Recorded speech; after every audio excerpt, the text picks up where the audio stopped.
যুক্তরাষ্ট্রের পররাষ্ট্র দপ্তরের নিয়মিত প্রেস ব্রিফিংয়ে এবার উঠে এলো বাংলাদেশের অন্তর্বর্তী সরকারের উপদেষ্টা আসিফ মাহমুদের নাম। কিন্তু এই স্পর্শকাতর প্রশ্নে মার্কিন মুখপাত্র ট্যামি ব্রুস সরাসরি কোনো জবাব না দিয়ে বিষয়টি এড়িয়ে যান, যা কূটনৈতিক মহলে নানা প্রশ্নের জন্ম দিয়েছে।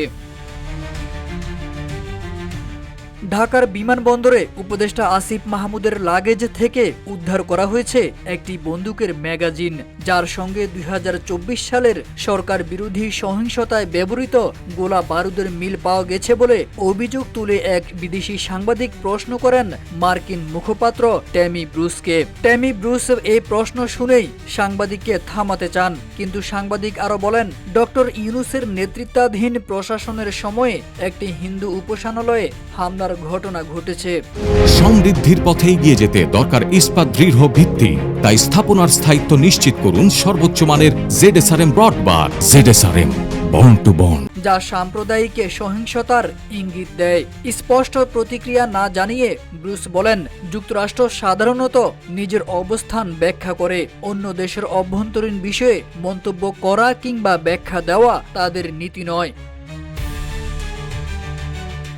ওই সাংবাদিক কোয়াড জোট এবং দক্ষিণ এশিয়ার সাম্প্রতিক ঘটনা নিয়ে আরও প্রশ্ন তোলেন।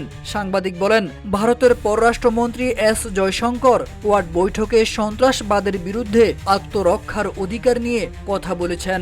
এই বিষয়ে অন্য অংশীদারদের সমর্থন প্রত্যাশা করেছেন। ঠিক সেই সময়ই বাংলাদেশের প্রসঙ্গ তুলে আনেন এই বিদেশি সাংবাদিক। যখন ভারত কোয়াড প্ল্যাটফর্মে সন্ত্রাসবাদের বিরুদ্ধে জিরো টলারেন্সের বার্তা দিচ্ছে, তখন বাংলাদেশে চলমান সহিংসতা এবং উপদেষ্টা আসিফ মাহমুদকে ঘিরে যুক্তরাষ্ট্রের অবস্থান অনেককেই ভাবাচ্ছে।